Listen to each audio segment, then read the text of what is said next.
อกราบถวายความนอบน้อมแด่พระรัตนตรัยถวายความเคารพพระมหาเถระพระเถรานุเถระทุกท่านขอความสุขความเจริญในธรรมจงบังเกิดมีแด่ท่านสาธุชนที่กำลังติดตามรับฟังรายการจากสถานีวิทยุแห่งนี้ทุกท่านขอนำท่านผู้ฟังเข้าสู่รายการคดีโลกคดีธรรม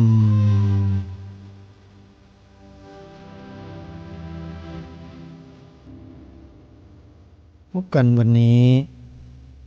วันแรม10 ค่ำเดือนอ้ายวันนี้ตรงกับวันจันทร์ที่15 ธันวาคมพระพุทธศักราช2568รายการคดีโลกคดีธรรมมีให้ท่านผู้ฟังติดตามรับฟังเป็นประจำทุกวันทางสถานีวิทยุ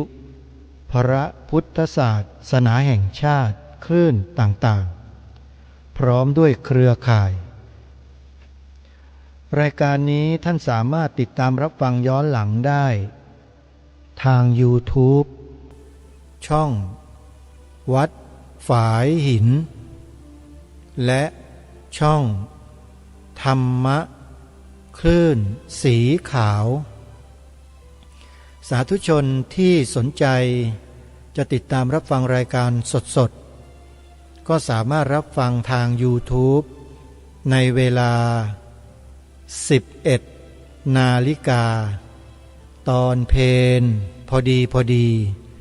ที่ช่อง YouTube วัดฝายหินสาธุชนผู้ฟังทุกท่าน2 วันที่ผ่านมาเนี่ยญาติโยมหลายท่านอาจจะสงสัยว่ารายการคดีโลกคดีธรรมโดยเฉพาะผู้ดำเนินรายการคืออาตมาเนี่ยไปร้อนวิชามาจากที่ไหนหรือเปล่าทำไมถึงพูดรายการดูเด็ดเผ็ดมันซะได้ขนาดนั้นนี่บางท่านนะบางท่านอาจจะคิดอย่างนั้น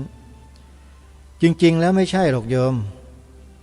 คือจริงๆแล้วเป็นลักษณะเฉพาะตัวของอาตมาภาพเองที่เป็นคนจริงจังในการทำงานและเป็นคนที่พูดอะไรตรงไปตรงมาไม่อ้อมค้อมไม่เกรงใจไม่อะไรทั้งนั้นโยมถูกก็คือถูกผิดก็คือผิดเหมาะสมก็คือเหมาะสมไม่เหมาะสมก็คือไม่เหมาะสมแล้วอะไรล่ะจะเป็นบรรทัดฐานที่จะนำมาตัดสินการทำงานของรายการคดีโลกคดีธรรมเนี่ยอะไรสำคัญกว่านี่แหละคือสิ่งที่เราจะต้องใช้วิจารณญาณกันเราจะรักษาส่วนรวมหรือเราจะรักษาส่วนตัวนี่คือปัญหาที่ทุกคนต้องตอบให้ได้ในฐานะอยู่ร่วมกันในประเทศเดียวกันและมีสถาบันทั้ง3เป็นสิ่งคุ้มครองพวกเรามาตั้งแต่บรรพบุรุษเราจะต้องหาคำตอบในตัวเราให้ได้ว่าเราจะรักษาประโยชน์ส่วนรวมหรือรักษาประโยชน์ส่วนตนตอบกันได้ทุกคนและคำตอบนั้นแหละมันคือตัวชี้วัดตัวเราเองว่าตัวเราเป็นเช่นไรแค่นี้เองที่ทางรายการยึดถือมาโดยตลอดเมื่อเราได้คำตอบชัดแล้วเราก็มุ่งหน้าทำในสิ่งที่เราต้องการทำนั้นแบบเต็มที่รายการนี้มันจึงออกมาในรูปแบบลักษณะที่ญาติโยมได้ยินได้ฟังกันนั่นแหละจริงจังมุ่งมั่นตั้งใจและไม่ยอมเปลี่ยนแปลงไม่เปลี่ยนแปลงในที่นี้ก็คือตรงไปตรงมาไม่บิดไม่เบี้ยวไม่มีอคติกับใครทั้งนั้นถือว่าสิ่งที่นำมาปรารภเนี่ย เป็นสิ่งที่ชาติบ้านเมืองนี้กำหนดไว้อย่างนี้ก็ต้องให้เป็นอย่างนี้จะไปเปลี่ยนแปลงเป็นอย่างอื่นได้ยังไงมันเปลี่ยนไม่ได้เพราะเราเป็นเอกราชเป็นเอกราชนั่นหมายความว่าคือมั่นคงแล้วมั่นคงแล้วในที่นี้ก็คือมันเปลี่ยนไม่ได้เพราะฉะนั้นเมื่อมีใครจะมาเปลี่ยนอาตมาภาพก็ต้องมาพูดมาบอกแล้วก็เตือนสติคนพวกนั้นว่าแกอย่านะอย่าเปลี่ยนนะบ้านนี้เมืองนี้เนี่ยมีที่มาที่ไปมีรากฐานที่ชัดเจนและเป็นประโยชน์ต่อส่วนรวมจริงๆนะประเทศเนี้ยอยู่กันมาได้เพราะทุกคนหรือหลายๆคนไม่เห็นแก่ตัวโดยเฉพาะบรรพบุรุษบรรพชนเราเนี่ยไม่มีใครเห็นแก่ตัวนะถ้าหากว่าบรรพชนเราส่วนมากเห็นแก่ตัวบ้านเมืองที่อยู่อย่างสงบร่มเย็นมาไม่ถึงพวกเราวันนี้หรอกโยมท่านทั้งหลายว่าจริงไหมเพราะบรรพบุรุษบรรพชนเรามีแต่เสียสละกันทั้งนั้นช่วยเหลือเกื้อกูลกันทั้งนั้นลองคนต่างอยู่ต่างแยกกันเห็นแก่ตัวแข่งแย่งกันเอาแต่ผลประโยชน์ใส่ตัวกันฉิบหายมาตั้งนานแล้วบ้านเมืองเราอะแต่เพราะคนไทยเราไม่ใช่คนเช่นนั้นไงเราจึงอยู่รอดและปลอดภัยมาได้ถึงวันนี้เพราะเราช่วยเหลือกันเกื้อกูลกันเมตตาการุณาต่อกันและกันเขาจึงใช้คำว่าพี่น้องไทยถ้าใครที่มันไม่ใช่พี่น้องเรามันก็ทำแตกต่างนอกเหนือไปจากที่เราพากันทำมาบรรพชนเราทำมาอย่างไรเราก็สืบสารรักษาต่อยอดบรรพชนเรามาอย่างนั้นแหละเพราะเป็นสิ่งที่ดีที่สุดแล้วโดยเฉพาะพระบวรพุทธศาสนาเนี่ยดีที่สุดในโลกใครไม่เห็นด้วยก็ว่ากันไปแต่อย่ามาทำลายอย่ามาลบล้างอย่ามาบิดเบือนของประเทศนี้ที่บรรพบุรุษปักหลักเอาไว้ดีแล้วอย่ามาสั่นมาคลอนอย่ามาทำให้โครงเคลงแล้วล้มเรายอมไม่ได้หรือมีคนไทยคนไหนบอกว่าโอ้ยไม่จำเป็นหรอกโครงเคลงก็ถอนมันทิ้งเลยมีไหมคนไทยคนไหนอยากจะรู้จังเลยจะถอนสถาบันหลักของชาติลงถ้ามีก็แปลว่าไม่ใช่คนไทยแล้วมีแต่รูปร่างหน้าตาภาษาชื่อมีสัมมโนครัวมีบัตรประชาชนเป็นคนไทยแต่ใจเป็นทาสไอเนี่ยอันตรายมากและคนประเภทนี้อันตรายมากไอตัวเป็นไทยใจเป็นทาสเนี่ยแล้วมันดูได้ยังไงล่ะไอคนที่ตัวเป็นไทยใจเป็นทาสก็วาจาคำพูดการเขียนการแสดงออกของมันบอกอยู่ไงว่ามันไทยหรือเปล่าถ้าไทยแท้จะต้องมาตามแนวทางที่บรรพชนปูไว้ลาดไว้ทำไว้ปกป้องสืบสารรักษาต่อยอดเอาไว้นี่วัฒนธรรมจารีตประเพณีวิถีชีวิตแบบไทยเมื่อวานก็นำบทกลอนสัญลักษณ์คนไทยซึ่งประพันธ์โดย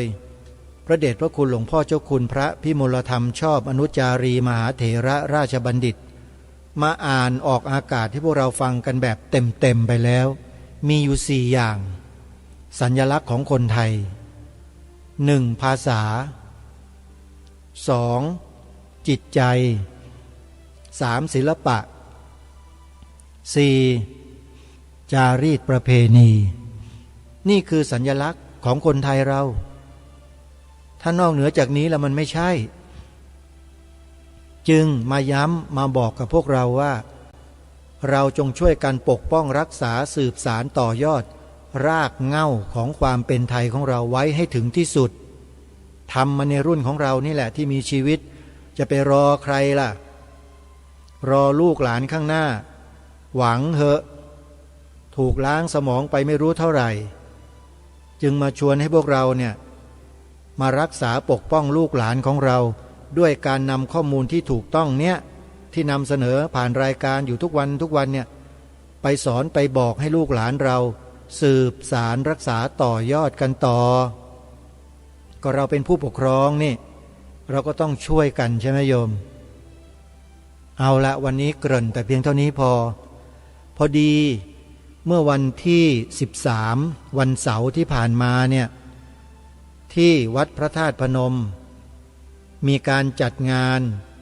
ปฏิบัติธรรมบูชาองค์พระธาตุพนมประจำปีพระพุทธศักราช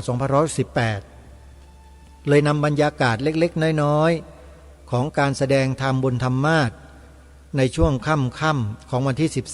13มาให้พวกเราได้สดับรับฟังกันก็มีพระเดชพระคุณท่านเจ้าคุณพระศรีวิสุทธิเมธีรองเจ้าคณะจังหวัดนครพนมผู้ช่วยเจ้าวาดวัดพระธาตุพนมวรมหาวิหารขึ้นแสดงธรรมเป็นองค์แรกก็นำเสียงบรรยายของท่านแสดงธรรมของท่านมาเปิดให้เรานิดหน่อยแล้วหลังจากนั้นรูปที่2คือพระครูอินทะสังวรยานหรือหลวงตาเชื้อ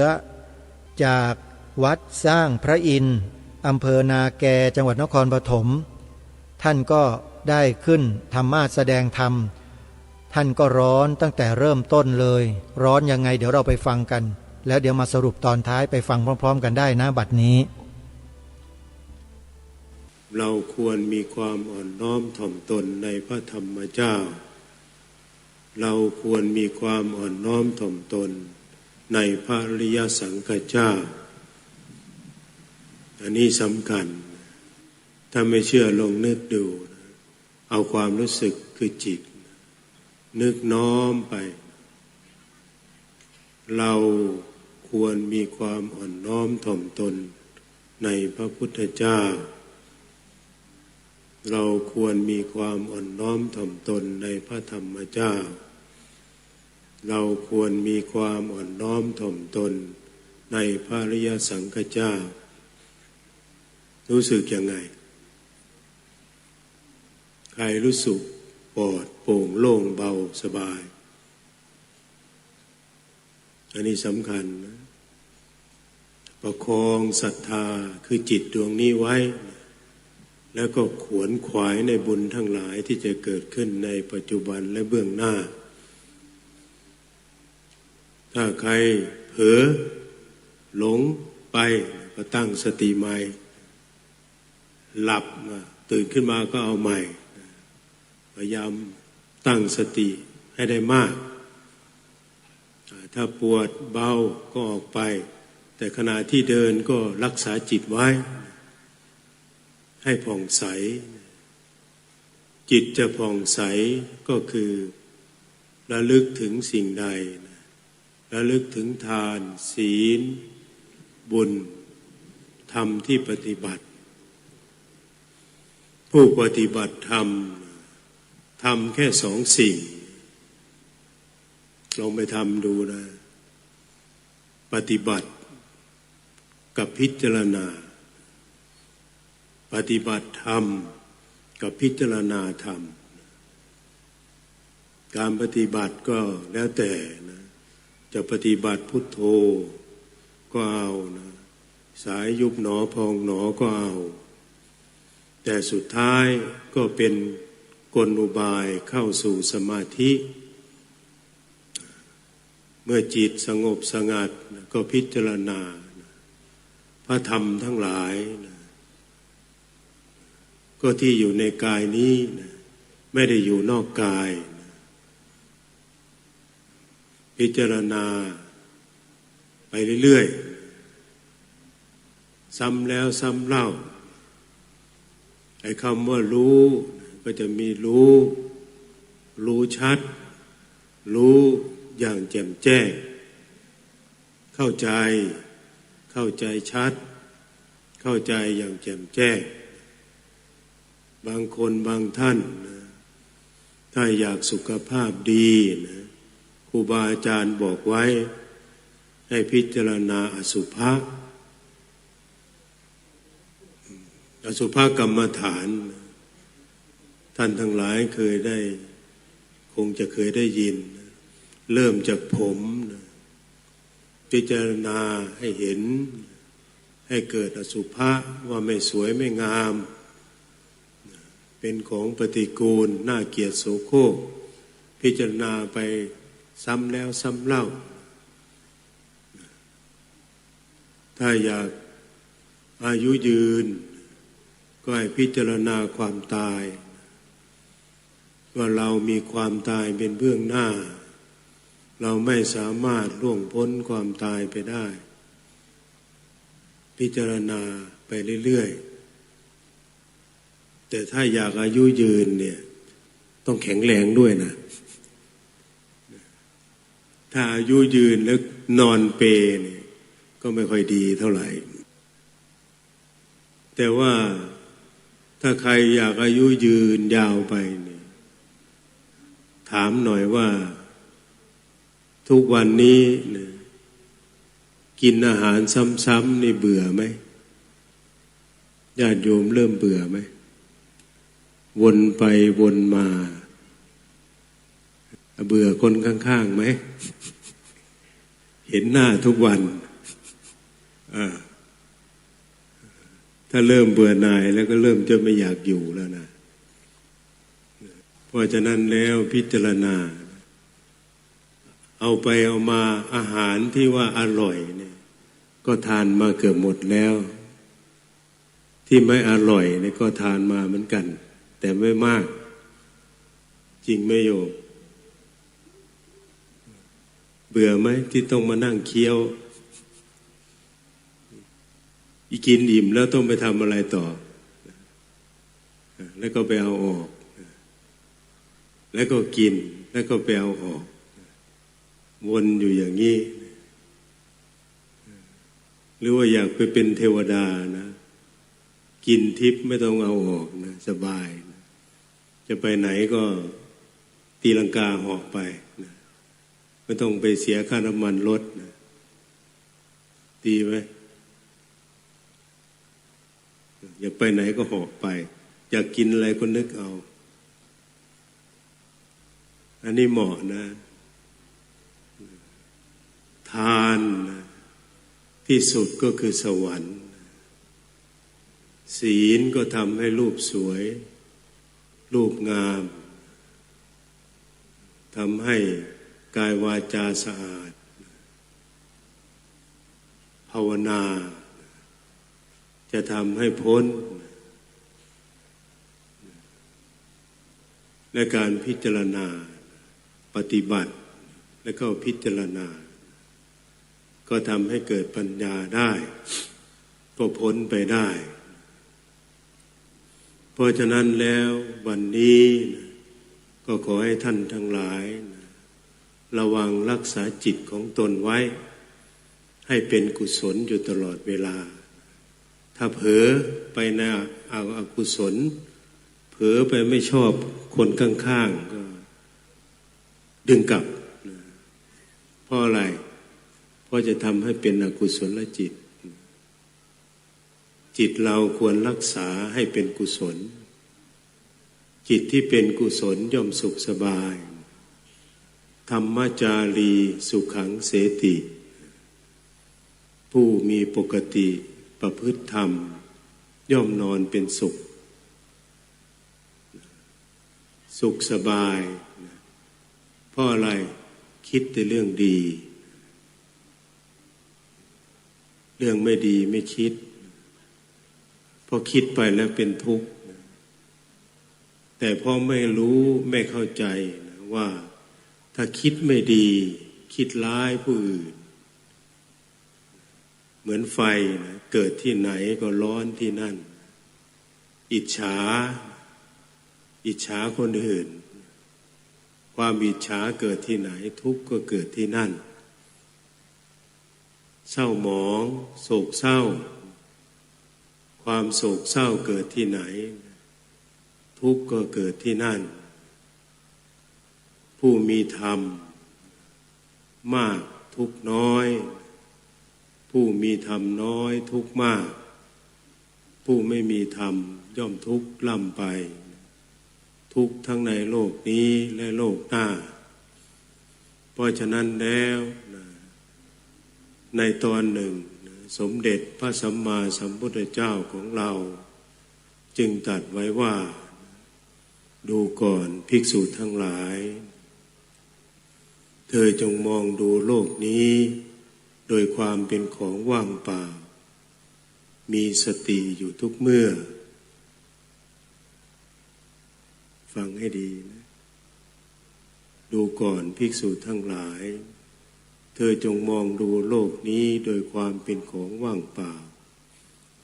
มีสติอยู่ทุกเมื่อถอนอัตตานุทิฏฐิความยึดมั่นเรื่องของตนเสียด้วยประการฉนี้เธอจะเบาสบายคลายทุกข์คลายกังวลไม่มีสุขใดยิ่งกว่า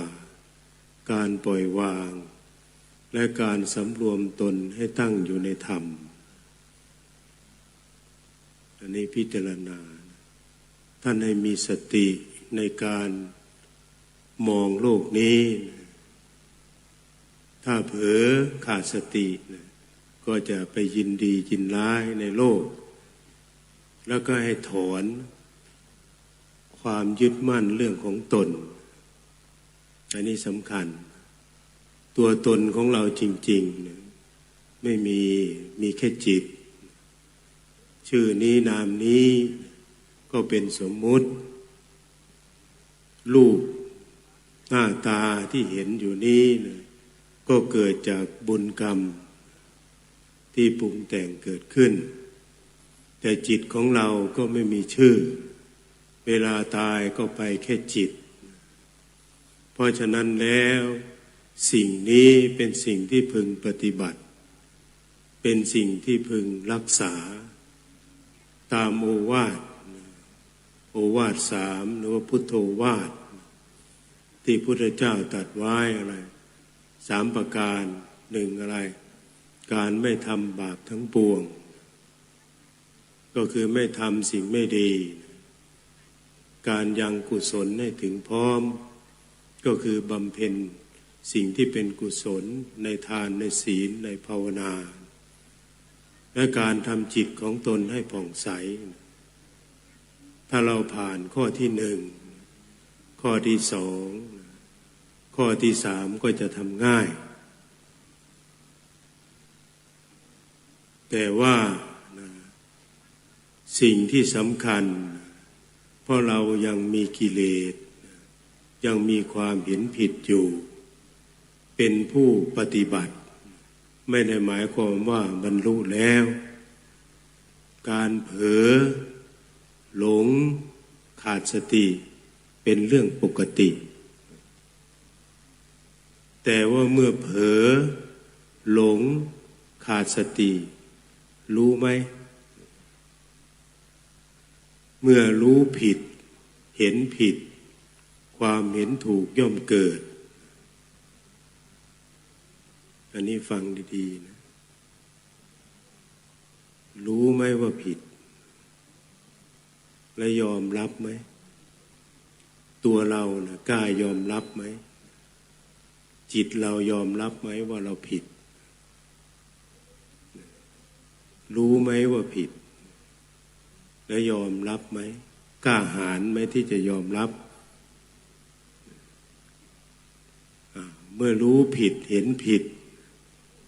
ความเห็นถูกจึงเกิดเพราะฉะนั้นแล้วความเห็นถูกจะเกิดขึ้นไม่ได้ถ้าเราไม่รู้ว่าผิดแล้วก็ไม่ยอมรับไม่เห็นว่าผิดแล้วก็ไม่ยอมรับว่าเห็นผิดเพราะถ้าจิตรู้เมื่อไหร่จิตจะปล่อยจิตรู้จิตจะปล่อยจิตรู้จิตจะคลายไอ้คำว่ารู้นี่คือปัญญาเพราะว่าปกติจิตของเราถ้าไม่ทำอะไรก็จะไหลไปสู่ที่ต่ำเหมือนแม่น้ำสายน้ำไหลไปตามที่ต่ำก็คือไปตามสิ่งที่ชอบเพราะฉะนั้นแล้วแต่ถ้าผู้มีธรรม ปฏิบัติธรรมก็จะพิจารณาใช้อะไรสติสัมปชัญญะสติก็ระลึกได้สัมปชัญญะก็รู้ระลึกรู้ในอิริยาบถในกายในวาจาในจิตระวังรักษาจิตอย่างเดียวรักษาจิตได้กายวาจาก็จะสงบเพราะว่าอะไรเพราะว่าจิตเป็นตัวควบคุมกายวาจาเพราะฉะนั้นแล้ววันนี้นะก็ขอนำเสนอนะหลักปฏิบัติบางประการซึ่งบางทีท่านทั้งหลายก็ปฏิบัติอยู่แล้วและบางท่านก็ปฏิบัติบ้างไม่ปฏิบัติบ้างแต่ว่าอยากให้หน้าที่แห่งนี้นะเกิดเป็นบุญเป็นกุศลแก่ท่านทั้งหลายเพราะว่าปีหนึ่งมีครั้งหนึ่งนะแต่หลายๆท่านก็อาจจะมาหลายครั้งนะที่วัดพระธาตุพนมในแต่ละปีแต่ที่จะมีบุญใหญ่แบบนี้มีท่านทั้งหลายผู้มีศรัทธาทั้งคฤหัสถ์และบรรพชิตมากันมากขนาดนี้แรกๆก็ไม่เยอะขนาดนี้นะทางคณะสงฆ์วัดพระธาตุพนมก็ดีส่วนราชการตั้งแต่ผู้ว่าราชการจังหวัดท่านนายอำเภอนะท่านผู้ว่ากลับแล้วนะมาดูนะมาให้การต้อนรับก็ถือว่าท่านเป็นแขกเป็นแขกสายบุญของนครพนมยินดีในนามคณะสงฆ์และก็พุทธศาสนิกชนชาวนครพนมก็ยินดีต้อนรับคณะศรัทธาที่ตั้งใจมาแสวงบุญมาสั่งสมทานศีลภาวนาเพื่อพระนิพพานเพราะฉะนั้นแล้วนะก็ถือว่าวันนี้อาตมาเนี่ยได้โอกาสมาแสวงบุญกับท่านทั้งหลายซึ่งมองไปวันนี้เยอะนะจะเยอะกว่าปีที่แล้วนะดูเยอะนะซ้ายขวาเต็มด้านหน้าก็เต็มด้านภายในวัดก็มีเยอะเพราะฉะนั้นแล้วถือว่าน่ายินดีน่าอนุโมทนาขอให้ท่านทั้งหลายได้ประคับประคองจิตที่มีศรัทธามีความเลื่อมใสถ้าเผลอหลงอย่างที่ว่านะตั้งใหม่มองเบื้องหน้าองค์พระบรมธาตุที่อยู่เบื้องหน้าเรา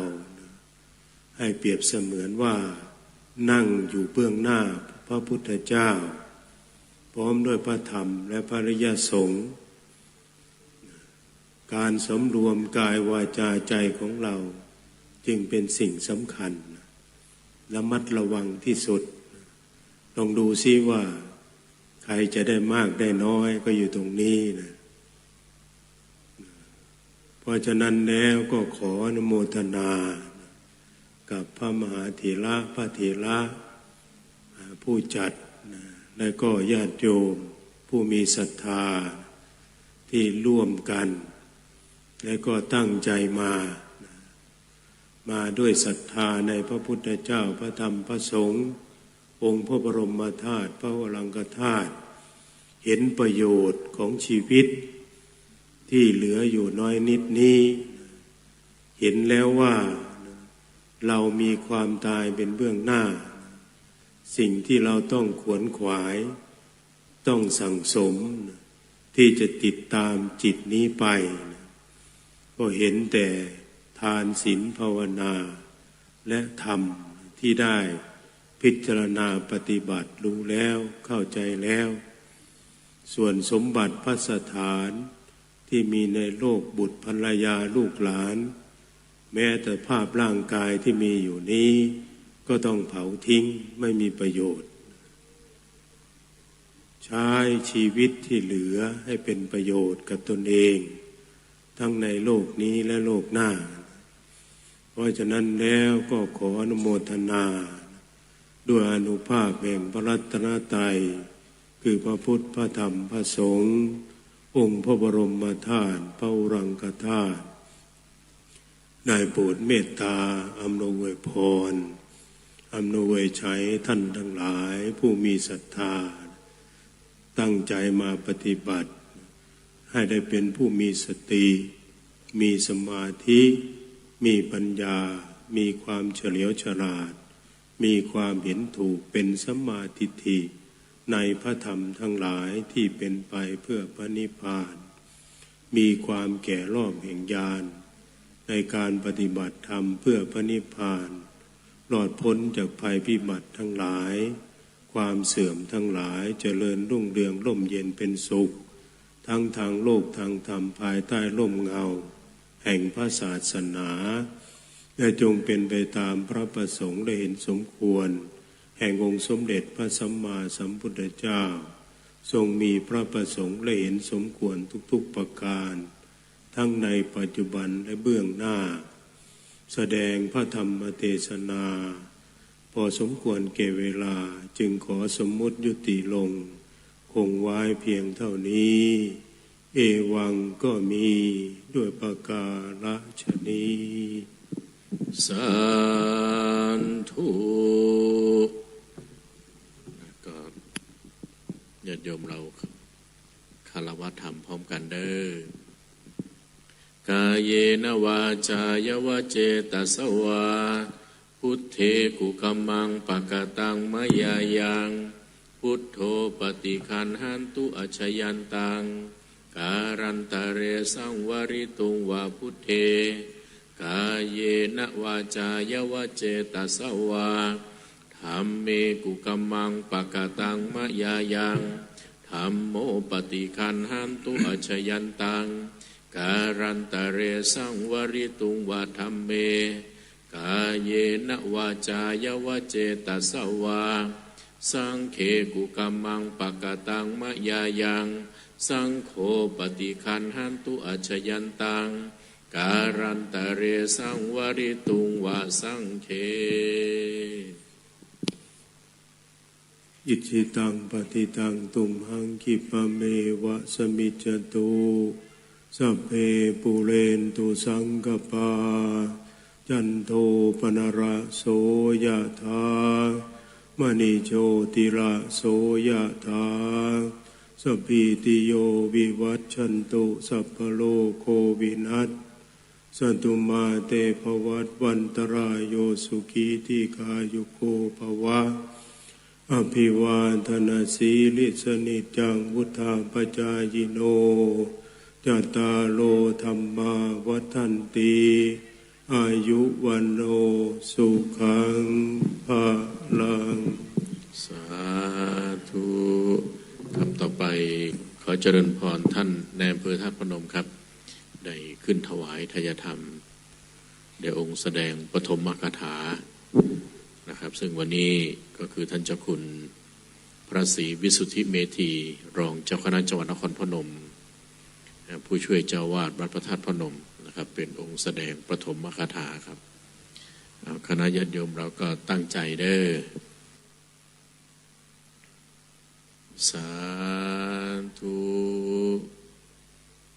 คณะเรากราบพร้อมกันครับกราบกราบกราบครับก็ต้องขอบพระคุณนะครับท่านเจ้าคุณพระศรีวิสุทธิเมธีรองเจ้าคณะจังหวัดนครพนมผู้ช่วยเจ้าวาดวัดพระธาตุพนมนะครับเป็นองค์แสดงปฐมคาถาเปิดโครงการปฏิบัติธรรมบูชาพระธาตุในปี 2568 นี้นะครับเป็นองค์แรกก็ต้องขอกราบขอบพระคุณ นะครับในความเมตตาในครั้งนี้ส่วนคณะญาติโยมเรานะครับก็เตรียมในองค์ธรรมกถาองค์ที่สองซึ่งก็ได้กราบรัตนาท่านพระครูอินทสังวรยานนะครับหลวงตาเชื้อจากวัดสร้างพระอินทร์อำเภอนาแกจังหวัดนครพนมครับเอาญาติโยมเราเตรียมเตรียมกราบพระอาจารย์พร้อมกันนะครับกราบค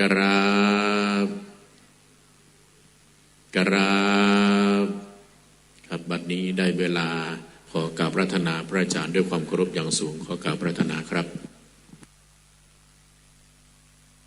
นะโมตัสสะภะคะวะโตอะระหะโตสัมมาสัมพุทธัสสะนะโมตัสสะภะคะวะโตอะระหะโตสัมมาสัมพุทธัสสะนะโมตัสสะภะคะวะโตอะระหะโตสัมมาสัมพุทธัสสะ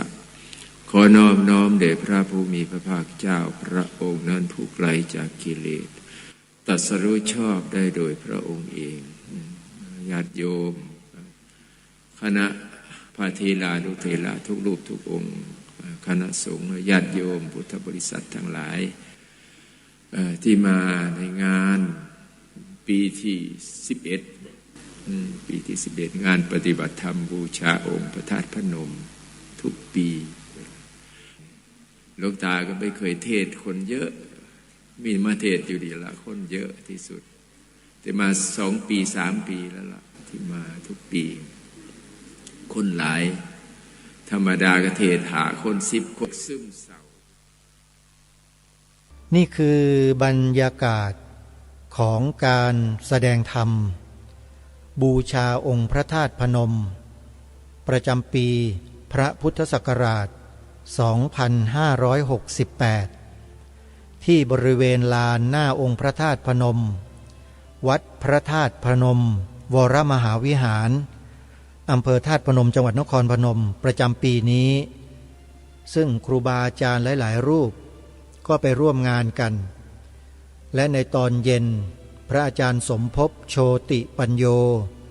ท่านก็เดินทางมาให้กำลังใจกับพระสงฆ์สามเณร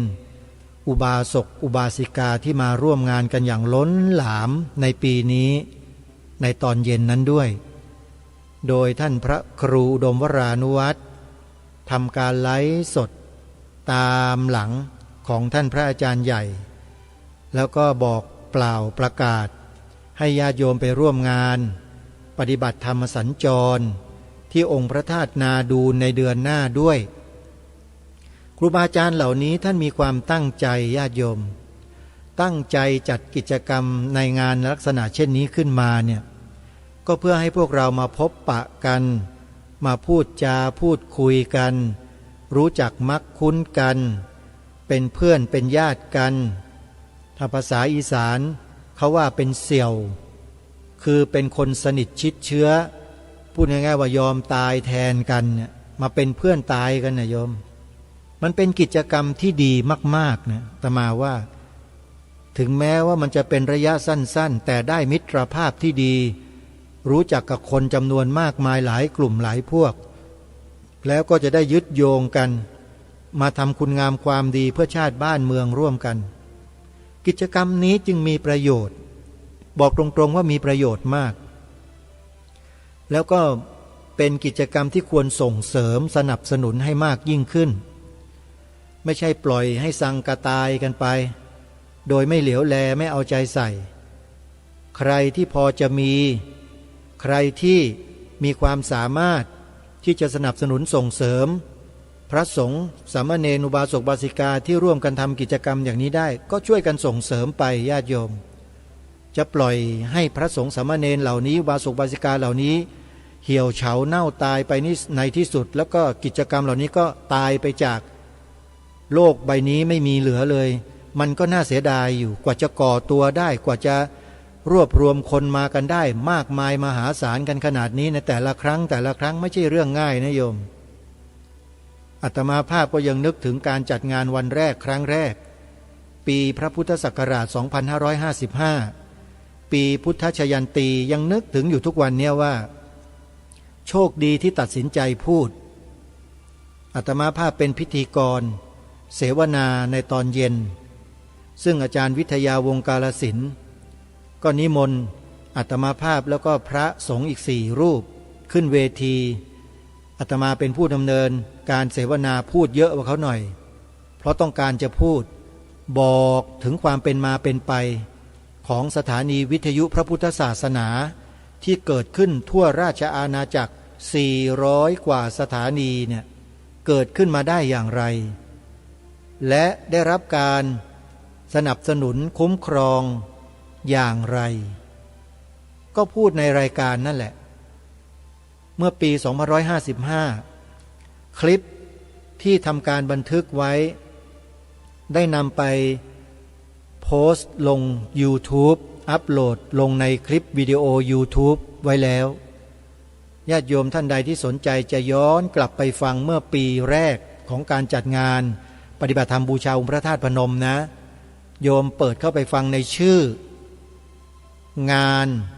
พระธาตุพนมดีทีวีพิมพ์แค่นี้แหละคลิปวิดีโอก็จะขึ้นมาให้ญาติโยมได้ดูเลยงานพระธาตุพนมดีทีวีเพราะงานปีแรกปีนั้นเนี่ยอาตมาไปเป็นผู้ดำเนินการถ่ายทอดสดและเป็นผู้ดำเนินรายการออกอากาศสดในตอนต้นๆของรายการด้วยแล้วก็ปิดท้ายรายการนะตลอดทั้งคืนเลยโยมนะบรรยากาศในปีนั้นเนี่ยน่าสนใจมากเป็นอะไรที่ไม่เคยเกิดไม่เคยมีมาก่อนไม่ว่าจะเป็นที่ไหนก็ตามผู้ปฏิบัติธรรมมาอย่างล้นหลามมากมายมหาศาลกันขนาดนั้นซึ่งไม่มีปีไหนสู้ได้สักปีหนึ่งเลยโยมถัดจากปีแรกมาแล้วเนี่ยคนก็ลดลงหรือไม่ก็รักษาระดับไว้เท่านี้แต่จะมากมายมหาศาลขนาดนั้นไม่มีอีกแล้วแต่ถ้าเราจะทำให้มันมีถามว่าทำได้ไหมทำได้ทำไมจะทำไม่ได้ไม่ยากเลยทำยังไงท่านก็อย่าไปกีดกั้นพระสงฆ์ที่ท่านทำงานเผยแผ่พระพุทธศาสนาอยู่ตามสื่อต่างๆเนี่ยท่านนิมนต์เข้ามาสินิมนต์ท่านมาจัดมาทำมาร่วมมาขึ้นเวทีมาแสดงออกแล้วท่านก็จะนำญาติโยมเนี่ยมากัน50 คันรถ20 คันรถ30 คันรถคนมันก็จะเพิ่มอย่างมหาศาลเลยเมื่อท่านไม่นิมนต์หัวหน้าเข้ามาแล้วลูกน้องเขาจะมาไหมเล่าก็ท่านเทศกันอยู่กันไม่กี่รูปกี่องค์แล้วชวนกันไปแค่ไม่กี่องค์เนี่ยมันก็ได้คนแค่นั้นแหละงานนี้เขาเรียกว่างานส่วนรวมเป็นการมีส่วนร่วมถ้าหากว่าไม่เปิดโอกาสไม่เปิดใจให้ครูบาอาจารย์รูปอื่นๆเข้าไปมีส่วนร่วมด้วยเนี่ยคนก็จะมีอยู่เท่านั้นแหละมากที่สุดก็เท่าที่เห็นนะโยมจะมากไปกว่านี้คงเป็นไปไม่ได้อันนี้ไม่ใช่ว่ามาดูหมิ่นดูแคลนไม่ใช่มาอวดอ้างสรรพคุณตัวเองอาตมาไม่มีหรอกญาติโยมอ่ะไม่มีหรอกชวนใครไปก็ไม่ไปด้วยหรอกอาตมาเนี่ยพูดจาแบบนี้ไม่มีใครก็ไปด้วยหรอกอาตมารู้ตัวอาตมาอยู่แต่ครูบาอาจารย์ทั้งหลายที่ท่านทำรายการทำวิทยุอยู่เนี่ยทั่วประเทศเยอะแยะไปหมดมีศิษยานุศิษย์มากมายนิมนต์ท่านสิมันต้องเปิดหัวใจให้มันกว้างๆอย่าเป็นคนใจคับแคบใจคับแคบแล้วมันมีแต่จะเรียวลงจนกระทั่งหมดไม่มีเหลือนั่นแหละตัวอย่างก็ให้เห็นมาเยอะแยะก็ยังจะกักกันไว้ทำกันไว้แบบนี้อีกนี่แหละคือสิ่งที่น่ากลัวที่สุดก็คือความเห็นแก่ตัวนี่แหละไม่ว่าจะไปเกิดขึ้นกับใครที่ไหนยังไงก็ตามมีแต่ปัญหาทั้งนั้นนะไม่ได้ทำให้เกิดความเจริญไม่ได้ทำให้เกิดความมั่นคงอะไรขึ้นเลยความเห็นแก่ตัวเนี่ยมีแต่จะเสื่อมสลายหายสิ้นไปวอดวายฉิบหายเท่านั้นแหละความเห็นแก่ตัวเพราะฉะนั้นเปิดใจให้มันกว้างๆแล้วก็ตอบรับยินดีต้อนรับนิมนต์เชื้อเชิญนะให้ผู้อื่นมามีส่วนร่วมอันนี้แหละงานมันจะกลับมาก็ขอฝาก ทุกท่านทุกฝ่ายเอาไว้นะพูดออกอากาศไปนี่แหละโยมนะได้ยินบ้างไม่ได้ยินบ้างก็ไม่รู้ละก็พูดตามความเป็นจริงในฐานะที่เป็นคนทำงานมา20 กว่าปีเกือบ30 ปีแล้วโยมอยู่กับสื่อมาก็20 กว่าปีแล้วก็อยู่ในมวลชนทำงานอยู่แนวหน้าก็มาหลายปีมันรู้มันเห็นมันอะไรหลายๆอย่างประสบการณ์เนี่ยมันสอนทุกอย่างในตำราไม่ต้องไปหาหรอกไม่มีหรอกครับเรื่องของการทำงานเนี่ยประสบการณ์มันสอนเราทั้งนั้นให้เห็นให้รู้ว่าใครเป็นยังไงแบบไหนแล้วเราควรจะตั้งตนไว้อย่างไรกับคนเหล่านั้นแล้วควรจะพูดอย่างไรมันสอนเราด้วยประสบการณ์ทั้งหมดนะในตำราไม่มีสอนหรอกโยมวิธีการทำงานเนี่ยมันขึ้นอยู่กับสถานการณ์ข้างหน้าเพราะฉะนั้นในเดือนหน้ามกราคมนี้ยังมีงานปฏิบัติธรรมบูชาองค์พระธาตุอีกในเดือนหน้านะ17 มกราคมที่พระธาตุนาดูล17-18 มกราคมปีหน้าใครสะดวกนิมนต์เชิญผมและครูบาอาจารย์หลายๆรูปจะนิมนต์ใครก็ตามที่ไปร่วมงานและนำญาติธรรมมาเนี่ยขึ้นเวทีแสดงธรรมบ้างขึ้นเสวนาพูดคุยกันบ้างถือว่าเป็นการให้เกียรติกันให้กำลังใจกันร่วมแรงร่วมใจกันต้องเปิดถ้าปิดมันก็จะแคบก็คิดกันหลักง่ายๆก็แล้วกันโยมเอาละวันนี้ไม่ได้พูดอะไรกันมากมายโยมพูดน้อยนะให้ญาติโยมได้ฟังธรรมะของครูบาอาจารย์ที่ท่านขึ้นแสดงธรรมที่พระธาตุพนมเป็นบางส่วนให้เราได้เห็นการทำงานนะว่าเป็นอย่างไรวันนี้เวลาของรายการหมดลงแล้วท่านผู้ฟังต้องขอสมมุติยุติไว้แต่เพียงเท่านี้ขอความสุขความสวัสดีในธรรมแห่งองค์สมเด็จพระบรมศาสดาสัมมาสัมพุทธเจ้าจงปรากฏเกิดมีขึ้นในจิตใจของท่านผู้ฟังทุกท่านทุกคนเทินขอเจริญพรกล้าคิดก็ต้องกล้าทำอย่ากลัวถ้าทำความดีเร่งศึกษาปัญหาให้ทันท่วงทีเมืองไทยจะพัฒนากว่านี้รายการดีๆคดีโลกคดีธรรมขอรำพันบรรยายความคิดเครื่องหมายแห่งสีทั้ง3งามถนัดขาวคือบริสุทธิ์สีสวัสดิ์หมายพระไตรรัตน์และธรรมะคุ้มจิตไทยแดงคือโลหิตเราใสซึ่งยอมสละได้เพื่อรักษาชาติศาสนาน้ำเงินคือสีโสภาอันจอมประชาถ้าโปรดเป็นของส่วนองค์จัดริ้วเข้าเป็นไตรรงค์จึงเป็นสีธงที่รักแห่งเราชาวไทยทหารอวตารนำไปยงยุทธวิชัยวิชิตก็ชูเกียรติสยาม